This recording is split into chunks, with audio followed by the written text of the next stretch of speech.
दीजिए सभी लोग। In the kingdom of fools A.K. Ramanujan. ठीक है, तो मूर्खों की राजधानी में यह कहानी रिलेट करती है कि जिस व्यक्ति के पास कार्य करने का कोई अनुभव न हो और उसके हाथ में शासन सत्ता दे दी जाए तो वो क्या करता है, वो उटपटांग कार्य करता है और वो अपने मंत्रियों के इशारे पर चलता है, वह स्व विवेक का प्रयोग नहीं करता। ऐसे ही एक राजा की कहानी है जो मूर्खों का राजा था, यानी वहाँ मूर्ख जो है ज़्यादा रहते थे और जो उनके मंत्री मूर्ख कहते थे वही राजा करते थे। तो वहाँ का राजा करता क्या है कि वो घोषित करता है कि मेरे राज्य में क्या होगा, दिन को रात और रात को दिन घोषित किया उसने, यानी दिन में सब लोग सोएगा और रात में सब कोई कार्य करेगा। दिनचर्या जो होगी वो रात्रि में होगी और दिन के समय सब सोएगा। ऐसा ही हुआ क्योंकि राजा का आदेश था और ये भी आदेश हुआ कि यदि राजा के आदेशों का कोई पालन नहीं करता हुआ पाया गया तो उसे फांसी की सजा दे दी जाएगी। तो डर के मारे सब जो है दिन में सोते थे और रात में काम करते थे। और दूसरा उसने ये किया कि किसी भी सामान का रेट अलग नहीं होगा, एक ही रेट में सारी सामग्री मिलेगी। हाँ, जैसे एक मुहावरा है, टके सेर भाजी टके सेर खाजा, अंधेर नगरी चौपट राजा। यानी जब नगरी अंधेरी हो और वहाँ का राजा निकम्मा हो तो क्या करता है, वो टके सेर भाजी टके सेर खाजा, मतलब एक ही रेट में सारी सामान, सोना भी उसी रेट में, हीरा भी उसी रेट में, चावल भी, केला भी, सामान जो भी थी वो सब एक रेट में मिलती थी। यानी वहाँ सामान क्या था कि पर्याप्त मात्रा में लोगों को कम पैसे में मिल जाता था। एक गुरु जो है घूमते हुए उस राज्य में गए अपने शिष्य के साथ, तो उन्होंने देखा कि यहाँ के लोग जो है वो तो बड़े विचित्र हैं। देखा कि दिन में कोई दिख ही नहीं रहा है और रात होते ही सब अपना दुकान खोलना शुरू कर दिए। तो ये लोग जो है वहाँ रात में ठहरे, चूँकि गुरु अपने शिष्य के साथ टहलते भ्रमण पर थे, जगह जगह जहाँ रात होती थी उसी गांव में रुक जाते थे। तो वहाँ जो है ये व्यवस्था देखा। अब चूँकि वहाँ रहना ही था तो उसी व्यवस्था के अनुसार उन्हें काम भी करना पड़ा, रात में जगना, रात में काम करना और दिन में सोना। सामान वामान खरीदने की बात आई तो वो जो उनका शिष्य था वो सामान वामान लेने गया, तो जब खरीदने लगा सामान तो देखा यहाँ तो सब सामान एक ही रेट में मिल रही है।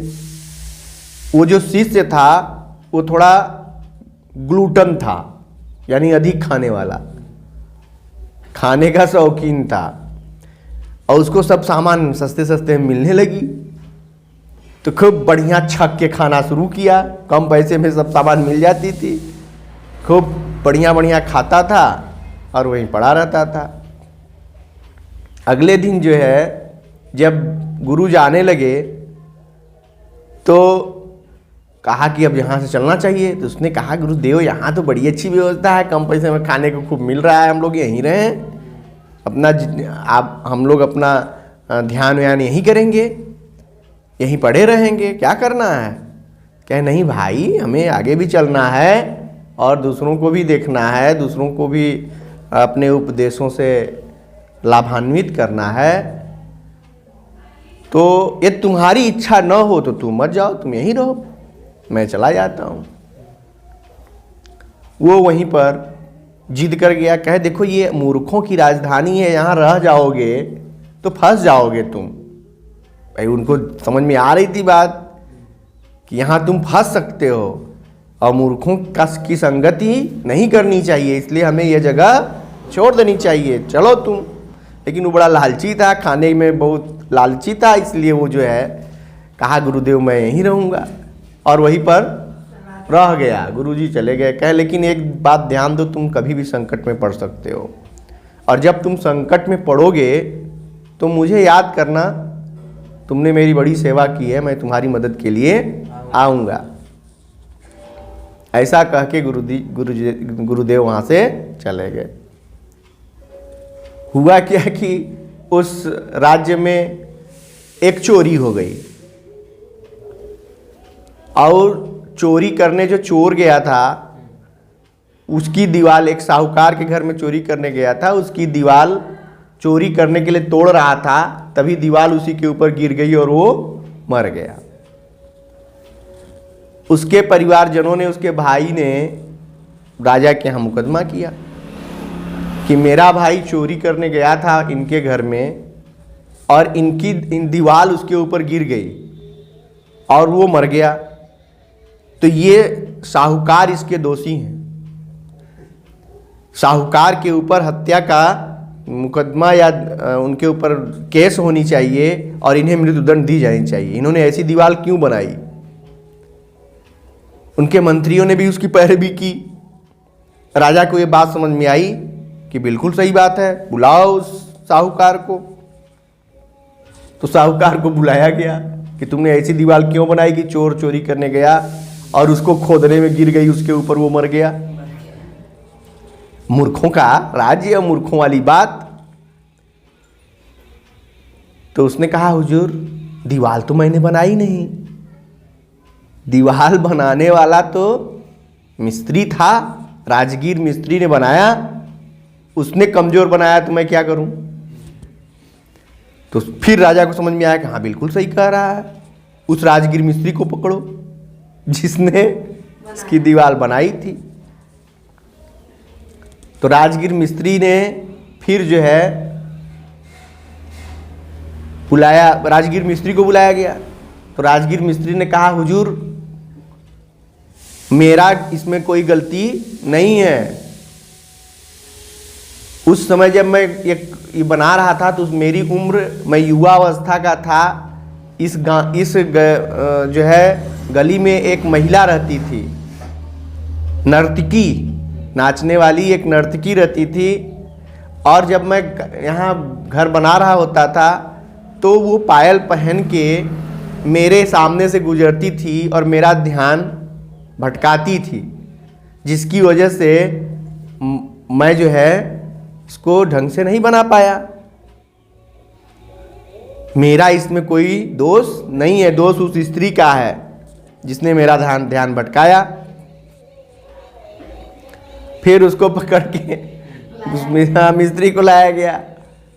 अब मूर्खों में उनके जो मंत्री कहा करते थे वो राजा सुनते थे और वहीं उसी के आधार पर निर्णय करते थे। अंतिम में बुलाया गया किसको? हाँ, नर्तकी को। तो नर्तकी आई, तो नर्तकी ने भी कहा हुजूर उसमें मेरा कोई दोष नहीं है, क्योंकि मुझे जाना पड़ता था, मुझे न जाना पड़ता उस रास्ते से। कहें क्यों जाना पड़ता था? कहें एक जो है सोनार था और उसको जो है मैंने अपने गहने बनाने के लिए दिया था और रोज़ मुझे वो बुलाता था कि कल देंगे, अगले दिन देंगे, तो इसके लिए मुझे उसके यहाँ जाना पड़ता था। तो मेरा इसमें कोई दोष नहीं, उस सुनार का ही दोष है। तो फिर राजा ने आदेश दिया कि उसको बुलाया जाए। हाँ, फिर उसको बुलाया गया। तो उसने भी कहा हुजूर मेरा दोष नहीं है, ये यही साहूकार हैं जो हमको सामान दिए थे बनने के लिए, और ये मुझे इतना दबाव दिए थे कि मैं उस औरत का न बनाकर इनका जो है बनाना पड़ रहा था, इसलिए उसको दौड़ना पड़ रहा था। कहा अच्छा तो साहूकार को पकड़ो, इसका मतलब असली दोषी साहूकार ही है। उसको पकड़ लिया गया, उसको फांसी की सजा सुना दी गई। तो मूर्खों के राज्य में कार्यकर्ता भी मूर्खे थे कुल। तो अब फांसी का डेट दे दिया गया कि फला डेट को इसको फांसी दी जाएगी। और फांसी के लिए वो जो होते हैं, क्या कहते हैं उनको, अरे भाई जो फांसी का फंदा बनाते हैं, ठीक है, तो उनको बुलाया गया और कहा गया कि फांसी का फंदा तैयार किया जाए जिसमें इसको लटकाया जाएगा। वो मूर्ख था, फंदा बनाने लगा तो पता चला कि फंदा मोटा गले के लिए हो गया, वो पतला था। तो जब उसके गले में फंदा डाला गया तो क्या पाया गया कि वो फंदा तो उसके गले में बड़ा पड़ गया। तो राजा ने कहा कि ये फंदा इस गले में नहीं जा रहा है, तो ऐसे आदमी को ढूंढो जिसके गले में ये फंदा लटक जाए। अब लगा खोज होने पूरे शहर में, राजधानी में, ऐसा कौन सा है। वो फंदा लेके घूमने लगे सब। घूमते घूमते एक आदमी मिला, वही शिष्य जो खा के बहुत मोटा हो गया था, खाने का बड़ा शौकीन था, कब बढ़िया छक्के खाता था, कम पैसे में सारी सामान मिलती थी, अब खा के सोया करता था खूब। तो वो मोटा हो गया था, उसकी गर्दन मोटी हो गई थी, उसके गले में फंदा बैठ गया। अब जो है राजा के आदमी उसको उठा ले गए। उसके गले में जब फंदा डालने की तैयारी होने लगी तो अपने गुरुदेव को उसने याद किया, भाई संकट में पड़ गया था, अब कोई सुनने वाला नहीं था, अब उसको फांसी पर चढ़ाने की बारी आ गई थी। तो वहाँ फंदे में जब चढ़ने की बारी आई तो गुरुदेव को याद किया है, हे गुरुदेव बचाइए मुझे। गुरुदेव ने कहा था कि मैं आऊँगा। जब वो याद किया तो गुरुदेव वहाँ आ गए और आए तो उन्होंने कहा, खबरदार फांसी रोक दी जाए। कहीं क्यों रोक दी जाए, ये कौन सा आदमी आया। तो उन्होंने कहा, ऐसा है हुजूर, इस आदमी को फांसी देने से पहले आप पहले मुझे फांसी दीजिए, मैं इस आदमी का गुरु हूं, पहले फांसी मुझे होनी चाहिए। तो उसने जो उसी से था उसने कहा, नहीं गुरुदेव साहब फांसी मुझे होनी चाहिए। अब दोनों आपस में लड़ने लगे कि नहीं फांसी पहले मुझे, वो कहे पहले मुझे। तो राजा को लगा कि क्या है, फांसी पर चढ़ना चाह रहे हैं ये, कहे फांसी आज टाल दी जाए, फांसी अगले दिन होगी, इन दोनों को कैद में रखो। अब मंत्रियों से अपने मशविरा करने लगे। तो राजा और मंत्री अपना जब बात करने लगे, बुलाए गुरुदेव को कि बड़े ये जानकार हैं भाई, बताएंगे। कहे मुझे भविष्य दिख रहा है। कहे क्या दिख रहा है। कहे इस सूली पर जो पहले चढ़ेगा वही अगली बार यहाँ का राजा बनेगा, अगली बार यहाँ का राजा वही बनेगा जो इस फांसी पर पहले चढ़ेगा, और दूसरी बार जो चढ़ेगा वो सब मंत्री बनेंगे उसके बाद जो चढ़ेंगे। तो राजा का दिमाग सटक गया कि अरे ये मरेगा पहले तो यही राजा बन जाएगा। पहले हम भी मर जाते हैं। हाँ, तुमने कहा क्या कि ये राज्य दूसरे का हो जाएगा, ये दोनों गुरु और शिष्य मिल करके राज्य चलाने लगेंगे। तो उसने कहा कि नहीं, अब कोई नहीं चढ़ेगा, पहले मैं फांसी चढ़ूंगा। राजा ही। तो राजा जो है फांसी पर चुपके से जाके पहले फांसी पर राजा चढ़ गए। और मंत्रियों को भी ये बात बताई गई थी कि दोबारा जो दूसरी बार जो चढ़ेगा बाद में वो सब मंत्री बन के आएंगे। सारे मंत्री बारी बारी से लटकने लगे, सब मर गए, गुरु और शिष्य बच गए। तब दोनों को भाई जनता भी ऊब गई थी मूर्खों से। तो लोगों ने अनुरोध किया गुरु और शिष्य से कि आप ही दोनों इस राज्य का कार्यभार संभालें और फिर से पुरानी व्यवस्था लागू हो कि दिन को दिन और रात को रात किया जाए, ताकि सारी व्यवस्थाएं अच्छे से चल सकें। तो गुरुदेव ने अपना जो है समय सब कुछ बदला। उसके बाद वहाँ एक दूसरे को राजा बनाया जो योग्य था। उसके बाद राज उन्होंने अपना छोड़ दिया, अपने काम पर चले गए, या अपना जो उनका भ्रमण का कार्य था लोगों को उपदेश देना उसके लिए निकल गए। इस तरह अंत हो गया किसका, मूर्खों की राजधानी का। मूर्खों का राज्य समाप्त हो गया। मूर्ख अपने ही जाल में फंस जाते हैं। मूर्खों का जो जाल होता है जो दूसरों को फंसाने के लिए बनाते हैं, वो मूर्ख अपने जाल में खुद स्वयं फंस जाते हैं। ऐसी ही इस कहानी से बताया गया है। The story highlights the dangers passed by the foolish people. यह कहानी हाईलाइट करती है इस बात को कि जो है मूर्ख लोग कभी भी खतरे का कारण बन सकते हैं, इसलिए मूर्खों से बच कर रहना चाहिए। हमेशा हम सभी को ये सलाह दी गई। इस कहानी के माध्यम से हमें सीख क्या मिल गई कि हमें मूर्खों से हमेशा बच कर रहना चाहिए। यदि वो शिष्य वहाँ न रहता तो शायद उसके गले में फंदा न आता, खा के मोटा न होता। तो वो मूर्खों की संगति में रह गया। गुरु वहां से क्यों चले गए? क्योंकि मूर्खों की संगति खतरनाक होती है। इसीलिए हमेशा बुद्धिमान की संगति करनी चाहिए। संगति से गुण होत है, संगति से गुण जाए। यानी यदि आप अच्छी संगति करेंगे तो आप अच्छे बन जाएंगे, और बुरी संगति करेंगे तो आप बुरे बन जाएंगे। इसलिए प्रयास करना चाहिए कि संगति कभी मूर्खों की ना हो। यदि है भी तो कुछ देर तक हो, उसके बाद उसे छोड़कर जाने का प्रयास करिए, उसके साथ रहना नहीं। क्योंकि कुछ समय के लिए तो सुखदाई हो सकता है और बाद में वह आपके जो लिए खतरे का कारण बनेगा। It also emphasizes the view that foolish people like the king and his minister can be very difficult to manage। और ये भी इस कहानी से आपको ये भी बताया गया है कि राजा मूर्ख और उसके मंत्री भी मूर्ख।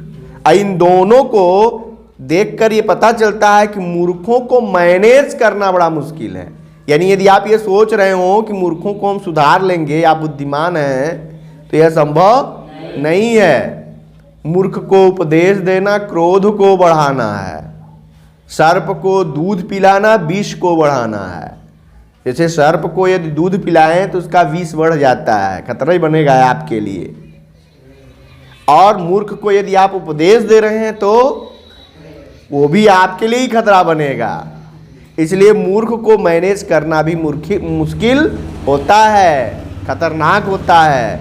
इसलिए मूर्खों को उपदेश नहीं देनी चाहिए। Fools live in their own paradise.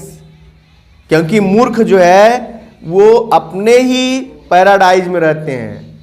Paradise का मतलब होता है स्वर्ग। वो अपनी दुनिया को स्वर्ग समझते हैं। And can only be hold by wise people like the guru. और केवल ऐसे बुद्धिमान लोगों से इनको सुधारा जा सकता है जैसे कि गुरु जैसा बुद्धिमान व्यक्ति होगा तो वो उन्हें सुधार सकता है। They pass a strange order that is followed by the people. ये जो मूर्ख थे वो शासन कर रहे थे। इस कहानी में मूर्ख राजा उस राज्य पर शासन कर रहा था और वो जो भी अपना आदेश पारित करते थे उसे लोगों को पालन करना पड़ता था। The story gives the message that, यह कहानी हमें यह संदेश देती है कि foolish people are unpredictable and can be very dangerous. कि जो मूर्ख लोग होते हैं ये अप्रत्याशित होते हैं, यानी इसे आप कोई आशा नहीं कर सकते और ये कभी भी आपके लिए खतरे का कारण बन सकते हैं। ये बहुत खतरनाक हो सकते हैं। So one must stay away from them. इसीलिए किसी को भी मूर्खों से दूर रहना चाहिए। Even if they offer benefit for some time, चाहे भले ही उनके द्वारा हमें कुछ समय के लिए कोई लाभ का ऑफर मिले, लेकिन फिर भी हमें मूर्खों से दूर रहना चाहिए। क्योंकि यदि वो हमें कुछ ऑफर दे रहा है तो निश्चित रूप से वो हमारे लिए खतरे का कारण बन सकता है। ठीक है, देखिए इसमें पात्र कौन कौन से हैं। तो पात्र है एक राजा है जो मूर्ख है, who owned a beautiful kingdom, जो एक सुंदर राजधानी का राजा है। मिनिस्टर उसका मंत्री, जो फुलिश एडवाइजर मूर्ख उसके सलाहकार हैं।